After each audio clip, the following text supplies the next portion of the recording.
اعوذ باللہ من الشیطان الرجیم بسم اللہ الرحمن الرحیم۔ احناف بن قیس رضی اللہ عنہ فرماتے ہیں کہ حضرت عمر رضی اللہ عنہ سے ملاقات کے لیے ایک مرتبہ مدینہ منورہ جانا ہوا۔ ایک مجمع میں حضرت کعب احبار رضی اللہ عنہ کو تقریر کرتے ہوئے دیکھا تو میں بھی بیٹھ گیا۔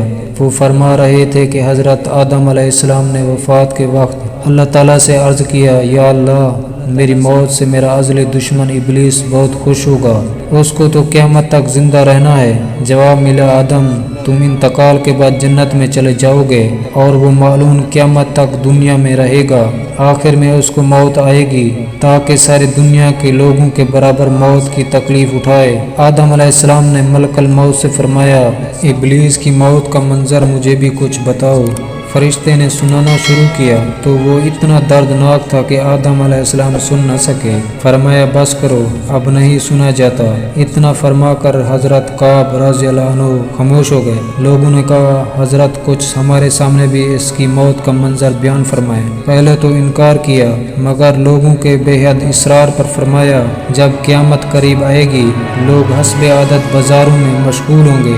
اچانک ایک زوردار دھماکہ ہوگا جس سے بہت سے لوگ بے ہوش ہو جائیں گے۔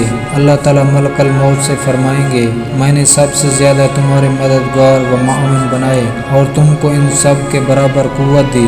میرے غصے اور غضب کا لباس پہن کر جاؤ اور ابلیس معلوم کی روح قبض کرو اور اس کے ساتھ تمام انسانوں اور جنوں سے زیادہ سختی کرنا، اور مالک دروغہ جہنم سے کہو کہ جہنم کے دروازے کھول دے۔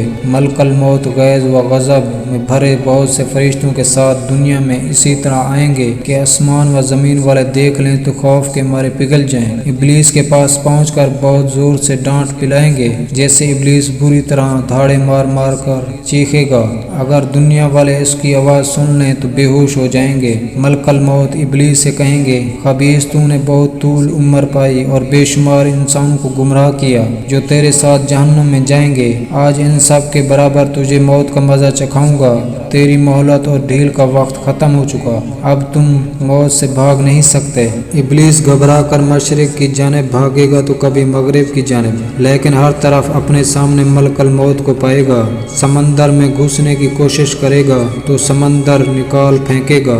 آدم علیہ السلام کے قبر کے پاس کھڑا ہو کر کہے گا، اے آدم، تمہاری وجہ سے میں معلوم و مردود بنا، کاش کہ تم پیدا ہی نہ ہوتے۔ پھر ملک الموت سے کہے گا، کتنی سختی اور تکلیف کے ساتھ میری جان نکالو گے؟ فرمائیں گے، جتنے لوگ جہنم میں ہیں ان سب کی موت سے کہیں زیادہ تکلیف اور سختی کے ساتھ یہ سن کر تڑپنے لگے گا اور چیختا چلاتا ادھر ادھر بھاگے گا، اور جہاں موت آنی ہے وہاں جا گرے گا۔ وہ جگہ آگ کے انگارے کی طرح سرخ ہوگی اور وہاں جہنم کی کانٹوں والی کنڈیاں لگی ہوں گی۔ ان کنڈیوں سے تڑپا تڑپا کر اس کی جان نکالی جائے گی۔